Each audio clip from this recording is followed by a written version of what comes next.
an interesting piece of news earlier today that, and I'm not even sure if you know about the history of this, but it's an offer that looks like it's going to go through, that I'm going to perform with a band that I am a huge fan of. I know Jim Norton is a huge fan of, and I've been making jokes about them for years. Oh no! And it's got to be. It's got to be Kiss. Kiss, right? Got to be Yeah, Kiss. It's got to be Kiss. I've been making jokes about this band for years, and I don't know if you know the history of it, but I started out doing an impression of Gene Simmons. Gene, on the Howard yes. Stern. So good. Oh, I remember those. Fucking hearing those. By the way, Dan, I never told you guys the backstory of this. The guy who taught me how to do a Gene Simmons impression is a guy who works for the band Aerosmith. His name is John Bianelli, and 25 years ago, he gave me a great piece of advice. He said, if you want to learn how to do a Gene Simmons impression, watch Benjamin Netanyahu. It's the same voice. Holy shit! Wow, that is good. Yeah. I didn't know he was around that long. Dude, he's got that very, kind of a staccato, very monotone. Right. Hi, this is Benjamin Netanyahu from Kiss. It's the same voice. Yeah. From Kiss. Oh, and by the way, there's an interesting follow-up. So John and I, over the years, we become friends, and every time we call each other, that's our go-to voice to talk to each other. Whenever he picks up the phone and goes, hello, I'll go, hi, John, this is Gene Simmons from Kiss. And he'll go, That's right. hey, Gene, what's going on? Not much. Listen, I hope you don't mind, but Aerosmith's entire catalog is available for $49.95 at kidsonline.com. Hey, how did you do that? Did you ever tell the story? I hate to interrupt, but when back in the Artie Quitter podcast days, you told the story about something like, did he ever tell it on the show, like with the boat, when you were pretending to be him on a boat or something? Oh my God. Yes.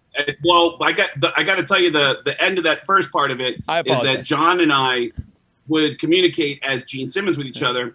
And 15 years ago, Aerosmith put a tour together with Kiss. Oh, shit. And John Bianelli, who works for Aerosmith, is working at the front office at Vindaloo Music, which is Aerosmith's management company. And he gets a call. Somebody says, hey, John, it's for you. And he says, okay, put it through. And he takes up the phone. He goes, hello. And he hears, hi, John, this is Gene Simmons from Kiss. Why is that? It's always funny. And John says, what's up, you fat Jew bastard? Oh, fuck. Yep. And there's a long pause. And he hears, I'm sorry. And there's another long pause. And John goes, Craig? And he hears, no, it's not Craig Gass. This is Gene Simmons from Kiss. Listen, I have a question for Steven and Joe. And he got right into his question. Didn't even bat an eye that he called him a fat Jew bastard. So funny. But the boat story is that have you ever heard this? On the show on Howard, the angle that I took with doing a Gene Simmons impression was waiting for a musical guest to come in. And every time a music guest would come in, I would constantly interrupt the music guest as Gene Simmons and try to sell them shitty Kiss products. And I love it got back to Gene in the form of hate mail because people thought that Gene was really in the studio trying to sell shitty Kiss products to people. Jesus. And over the years, I find out somebody comes up to me at a concert at the PNC concert venue out in New Jersey. Yeah, Jersey. There's a guy who says, hey, there's a guy that works for Kiss here that wants to meet you. And the guy said, oh, man, I've been hearing about you for so long. You know, Paul sends me tapes of you. And I said, oh, shit. That's great. Who's Paul? What does Paul do? And he said, Paul Stanley. And I said, Paul Stanley? Paul Stanley knows who I am? And I'll never forget this guy saying, Craig, Paul Stanley loves when anyone makes fun of Gene Simmons. I'm like, get out of here. Are you serious? And so I start finding out that Paul loves me. So he books me on the Kiss cruise, which is a cruise with 3,000 Kiss fans from all over the world. And I meet a girl on the Kiss cruise who's the cruise director. She's really upbeat. Julie. She's peppy. She's like the Julie McCoy of the Kiss cruise. Yeah. And I meet this girl and she goes, oh my God, you're the comedian. You're the guy who does the Family Guy and do you want to make a funny announcement on the ship tomorrow morning? And I went, oh, fuck yeah. Are people going to hear it in the cabins? And she goes, oh, it gets piped into every cabin. So the next morning, 3,000 Kiss fans woke up to bing bong. Hey, everybody, this is Paul Stanley. And this is Gene Simmons from Kiss. And we have a very important announcement. Do not panic, but we have a very important announcement about the Kiss cruise. It seems that the Kiss cruise has just hit an iceberg. Now, keep in mind, when I said we've hit an iceberg, we're in the middle of the fucking Bahamas when I said that. Caribbean. There's no reason for you as an intelligent person to go, this ship's going down! This ship's going down! God. We're in the middle of the fucking Bahamas. But do not panic, because Kiss is going to take care of everybody. We actually have 3 packages to get you off the ship. First, we have the platinum package. It's $5,000, where we'll put you in a life raft and you have your own private photo taken with Kiss. Private photo. Are We you have nuts? the diamond package. Isn't that right, Paul? That's right, the diamond package. For $10,000, where we'll throw you in the ocean with Tommy and Eric, and then we'll float by on a raft. We'll do a private acoustic show in the ocean. And everything I said was stupid, but apparently 2 or 3 of the passengers on the ship actually ran to the employees and said, Panicked. is Kiss really going to charge us to get off the boat? They really thought that we had hit an iceberg and that Kiss was standing at the exits waiting for them to get off. To purchase one of their escape packages. Diamond package I'd go for. They throw you off the boat. If there was an emergency on a ship, why would they let Gene Simmons from Kiss That's right, Paul. Paul do the announcement of, how you get off the ship? I love it. And Dude, that's it's a conversation I've always wanted to hilarious. have with you about Kiss, because I know you interviewed those guys over the years, and I always wanted to know what your experiences were like interviewing. Oh, dude. Especially Gene, who I adore Gene, and he has so many stories in him. Has he always been nice to you? No. I fucking hate Gene Simmons. The guy is one of the most pompous motherfuckers. And if he was just a pompous guy, I wouldn't care. But he disrespected me. He disrespected me. There was How? There was an instance where I was dating the traffic girl from WPIX News, Jill Nicolini, and and Gene went over to do an interview at WPIX, and Jill was very hot, and Gene was trying to rape her pretty much, pinned her against a wall with his chest and was talking to her like this close. We should go out to dinner. We should doing his Gene Simmons fucking nonsense. And she said, because she knew Gene was coming over to do an interview with us after that. And she goes, well, I don't think so. My boyfriend is going to interview you after you're done here. So, please knock it off. And he just kept fucking being Gene. Well, your boyfriend, what does he have that Gene doesn't have? All that nonsense. And when he came over and I started talking about it, he wasn't at all apologetic. He just kept doubling down on how he's going to fuck my girlfriend and shit. So fuck Gene Simmons in his ass. Fuck him in his ass. I'd rather run my fingers through Paul Stanley's chest hair sexually than even have a hello or goodbye with Gene Simmons From Kiss.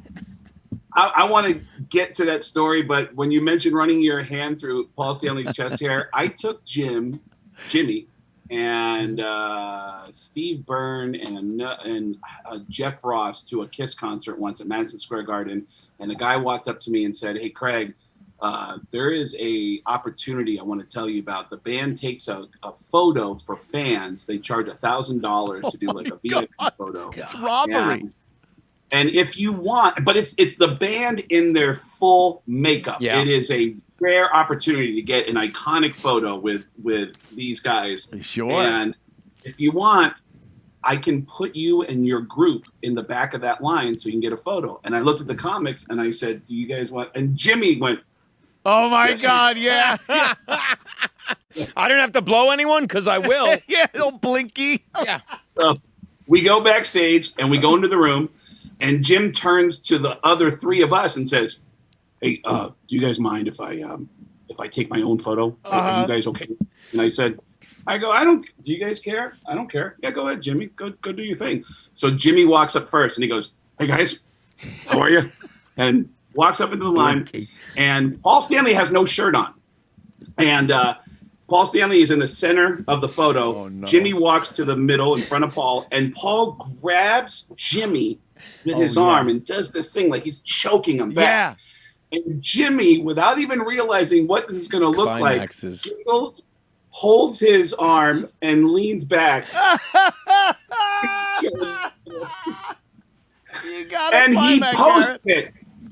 God bless Tim Norton. He posted He that owns it. photo Of course on his owns it. website.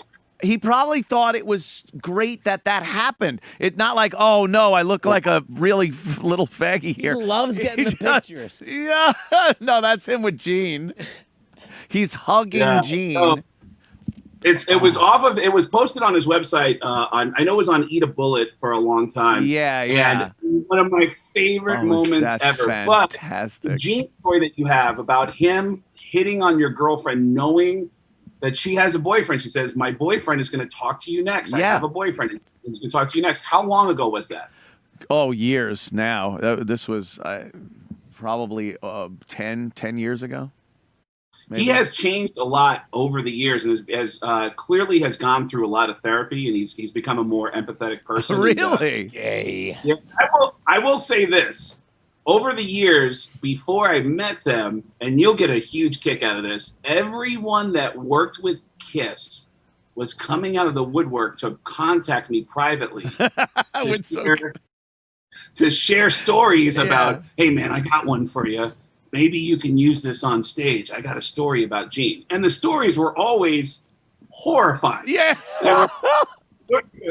And the one that you're reminding me of, well, actually, I'll tell you one that I thought was hilarious. Then I'll tell you the one that reminds me of your situation, which was a friend of mine who works with another band was recording an album in Los Angeles and said, hey, the guy who runs this recording studio is a big fan of yours. Can I put him on the phone?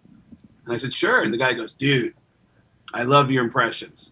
I'm such a fan, and especially your Gene Simmons, because Gene Simmons was the first guy to ever fuck me over in this business. Oh, shit.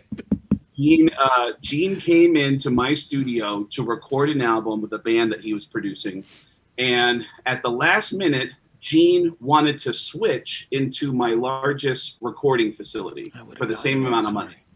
And when he came in, he said, did you get my message? I want to use Studio A. And I said, I did. I actually called you back. I don't know if you got my message, but someone is using that studio, and I asked them if they would switch, and they said no. Oh, boy. And Gene said, do they know that Gene Simmons from Kiss is here? It's never not funny. It's never not funny. And the guy who runs the studio says, listen, if you want to ask them, you can. I'm not going to ask them again. You're He goes, doing all right. great. We're Studio A. He goes, it's all the way down the hall. It's last door on the right. Gene Simmons goes walking down the hallway, opens up the door to Studio A, and sees the WuTang Clan recording an album. Oh, shit. Oh, that's awesome. Closes the door, comes back up to the front and says, right, we're Studio B. He never even opened his mouth to the Yeah. And I love my it. second favorite story is a buddy of mine who told me that before Gene got married, he said, while we were on tour with Kiss, this is 20 years ago, he said Gene Simmons hooked up with Miss America while they were on tour. It was the reigning Miss America of that year, and Gene hooked up with her. And then the next night, I've heard this. Gene hooks up with a whore, a girl that is such a mess that even the guys in the road crew go, hey, did you see that? The next night, they have a day off in a town that's so small that the band and crew are all staying in the same hotel. And this guy tells me from his point of view, he said he was in the bar of the hotel when he turned around. He just happened to turn around as Gene Simmons is walking through the lobby of the hotel, and he's dragging an enormous girl with him into the lobby. Oh my God. And then gets in the elevator, pushes the button to his floor, and then looks at my friend through the lobby and goes, "Oh yeah."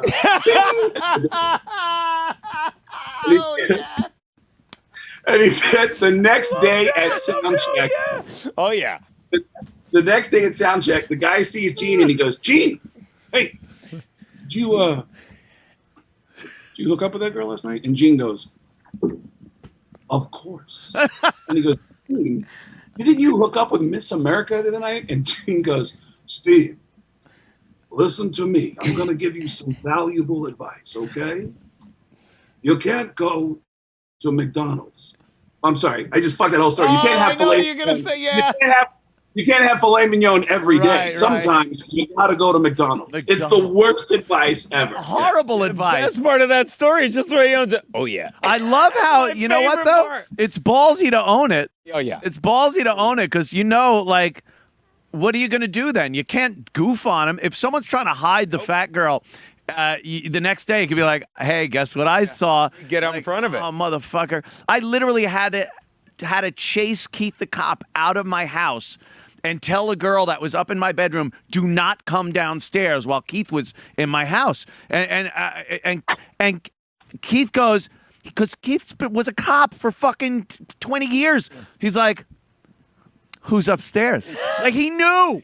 He knew a girl was upstairs. I'm like, "Don't even get out of the house." He's like, "No, who the fuck is up there?"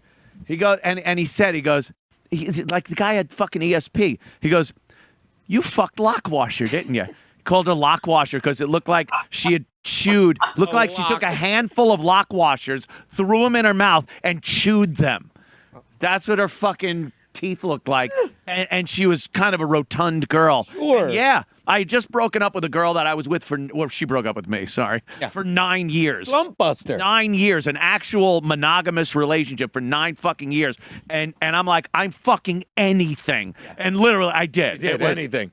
I went to Opie's bar. Did you notice Anthony's attempt to soften it by when he goes, and she was kind of She was a big pig. girl. Rotund girl. We know she was a pig, right? I mean, She's a Greg, great we know big, this. she's a great big fat person. Yes. She was a great big fat person. Nothing wrong with that, Anthony. You know, sometimes you make mistakes. Sure. I smoked crack cocaine for most of my life. Sometimes you make mistakes. Sometimes you blow a guy. You never know. But you're clean now, Mike, right? You're clean? Clean and sober. I have video evidence Okay. that proves that I've been clean and sober for 14 hours. You What? watch the video. and I 14 can prove hours? it. Did you say I'll 14? Oh my God. I'll let you shave my pillows, okay? Please. I love when he's reading parts of his book for the commercial for his book. Another crack at it. Yeah. He's like, and I thought they were gonna say another man dies of crack and so goddamn. The guy, like, for 10 minutes was inspirational. And then he just went completely batshit crazy. Bonkers. You're like, oh, that's the crackhead. But I do believe I've heard funny stories about Gene over the years from everybody, and I know he's mellowed out a lot, man. And even his son comes to the Comedy Store all the time. And I remember his son saying to me, like, if you would have shown up with that impression even a couple years earlier, my dad would have just beat the shit out of you. He had no sense of humor. Like, right when you started to do that impression, my dad started to soften up and becoming more empathetic, and he started to laugh at himself, and he didn't take himself so seriously. That's an interesting turn. A fortunate one.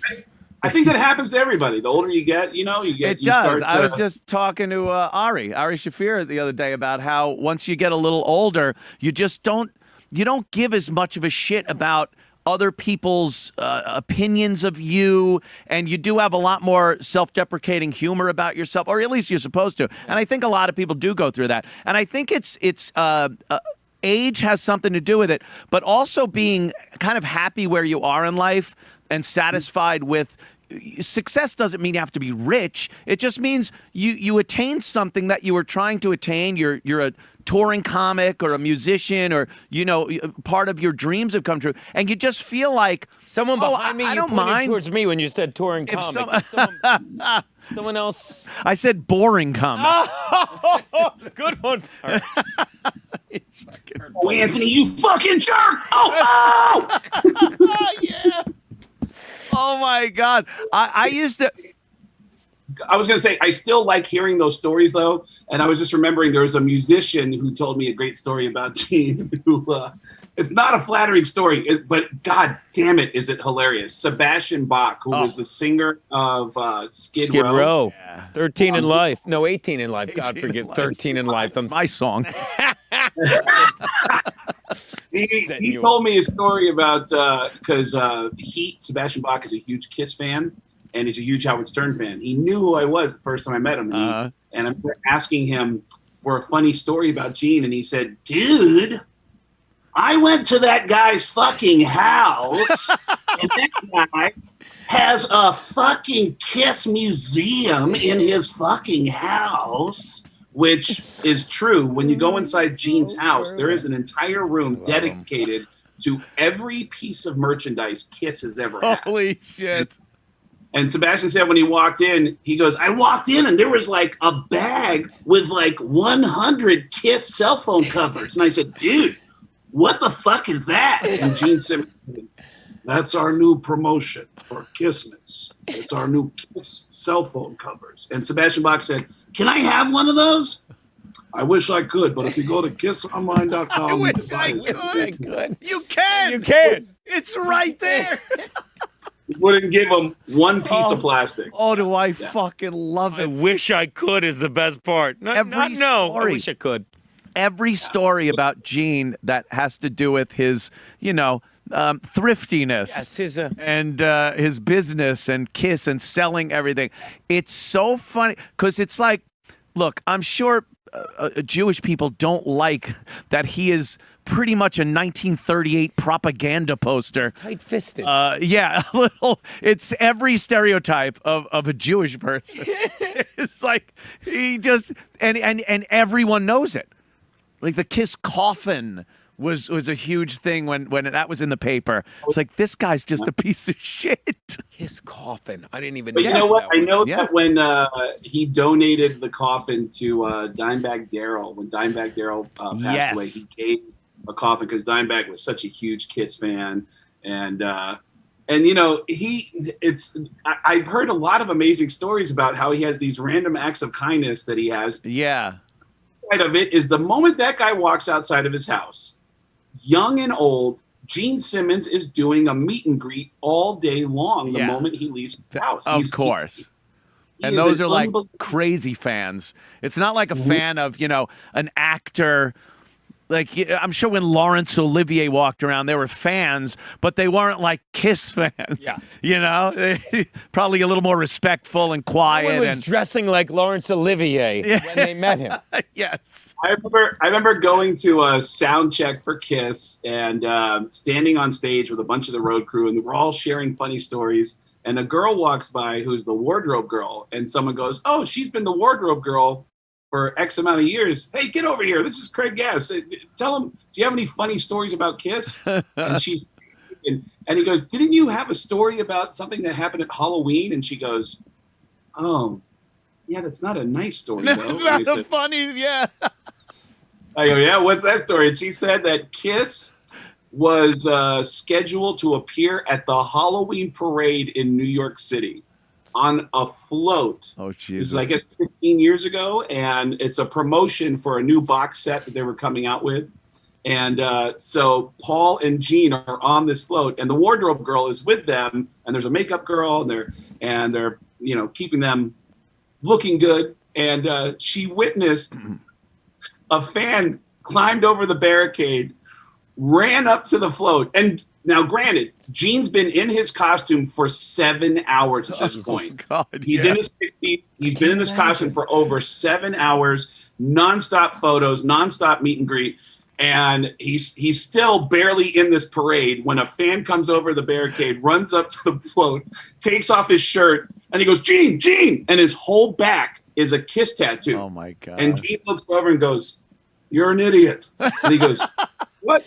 And he goes, you're an idiot. Get the fuck out of here. Oh, shit.